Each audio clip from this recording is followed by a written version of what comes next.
We've previously talked about the muscles involved in breathing, particularly the muscles of inspiration. Both the diaphragm and the external intercostals are skeletal muscles and therefore are controlled by somatic motor neurons. This creates an interesting situation. Because these are skeletal muscles, we can voluntarily control our breathing. We can consciously take a deep breath, we can hold our breath, or we can change our pattern of breathing. But interestingly, throughout the entire day, none of us are typically consciously remembering to breathe. That's because breathing is controlled automatically by neural networks called the respiratory control centers within the brainstem. Neurons in the respiratory control center generate a rhythmic pattern of activity that helps pace the motor neurons controlling the inspiratory muscles. These brainstem networks send descending signals to the somatic motor neurons that control the respiratory muscles. These motor neurons then stimulate the muscles such as the diaphragm and external intercostals. So although the respiratory muscles themselves are skeletal muscles, their activity can be controlled automatically by the brainstem.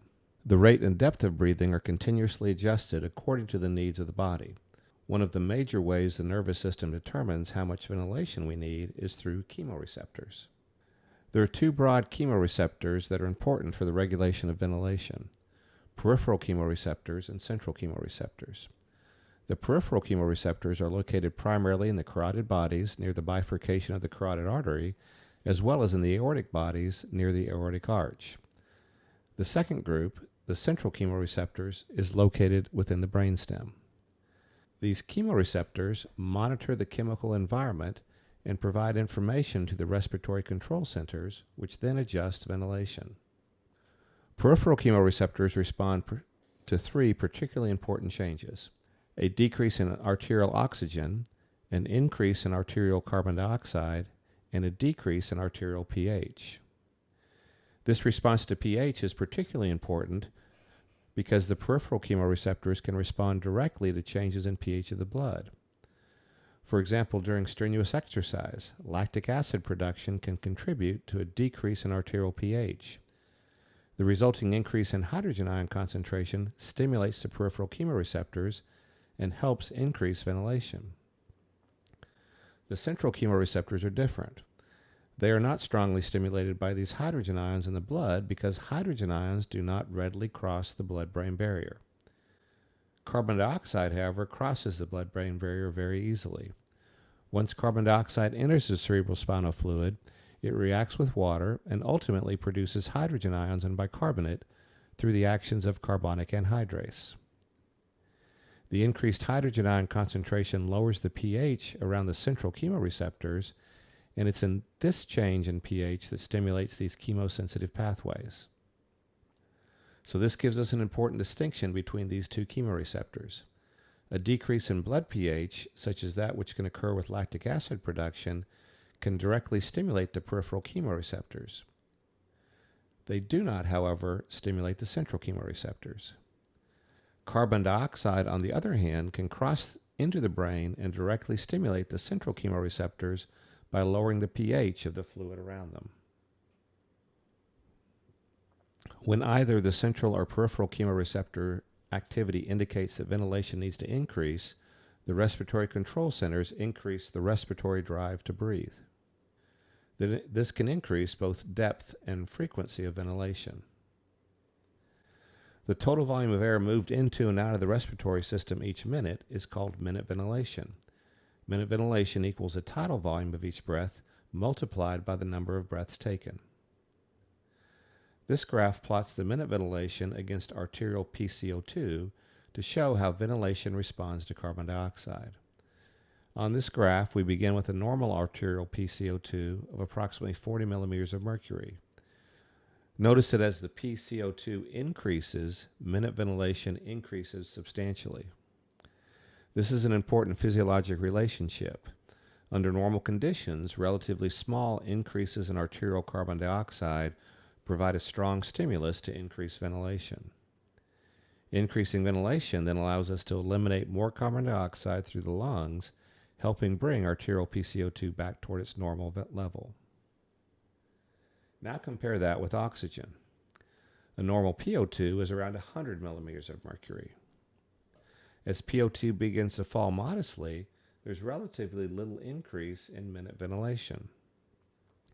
However, once PO2 falls substantially, particularly as it approaches approximately 60 millimeters of mercury, the ventilatory response becomes much stronger.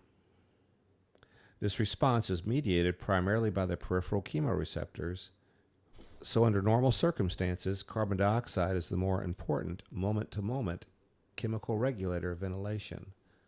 However, significant drops in oxygen, called hypoxemia, can become a powerful stimulus to breathe. Chemoreceptor activation can also influence cardiovascular system through autonomic pathways. This helps coordinate respiratory and cardiovascular responses when blood gases become abnormal. So this slide is one where I want to make sure we're clear on various definitions. Ventilation is the process of bringing air into and out of the lungs. Recall the amount that's brought in with one breath is called the tidal volume. My simplistic diagram here represents the conducting zone and the respiratory zone. So a tidal volume would be that air that fills up both the conducting and the respiratory zone. Minute ventilation, as we just noted previously, describes the total amount of air moving into and out of the respiratory system each minute. This is calculated by tidal volume times respiratory rate. But understand that not all the air that enters the pulmonary system actually reaches the alveoli where gases are exchanged. Some remains within the conducting airways, and we refer to that as dead space ventilation. The portion that actually reaches the alveoli and participates in gas exchange, that is called alveolar ventilation. Alveolar ventilation is calculated by the tidal volume minus the dead space times the respiratory rate. So here in our figure, I've highlighted what that would represent. Notice that although alveolar ventilation describes the volume of air reaching the alveoli each minute, we do not call it minute alveolar ventilation. That is just a standard nomenclature that's used in clinical medicine, leaving off the minute descriptor when talking about alveolar ventilation. In our goal to maintain homeostasis, alveolar ventilation should match the metabolic needs of the body. The adequacy of ventilation can be assessed by measuring the arterial PCO2. A normal PCO2 is about 40 millimeters of mercury, with the range being between 35 and 45. The respiratory control centers adjust alveolar ventilation to keep the CO2 in this range. If alveolar ventilation increases beyond what is required to eliminate CO2 being produced, this results in a decrease in CO2 to less than 35. This is hyperventilation. Hypoventilation, on the other side, is when alveolar ventilation is lower than what is required to eliminate the CO2 being produced. This results in the PCO2 increasing greater than 45. So the distinction between hyperventilation and hypoventilation has nothing to do with the rate of breathing. Rather, it is the effect that the rate of breathing has on CO2 levels. So a major concept from this video is that respiratory control system continuously adjusts our alveolar ventilation to match the metabolic needs of our body. Central and peripheral chemoreceptors monitor changes in carbon dioxide, pH, and oxygen to modify respiratory drive so that arterial blood gases remain within the appropriate range.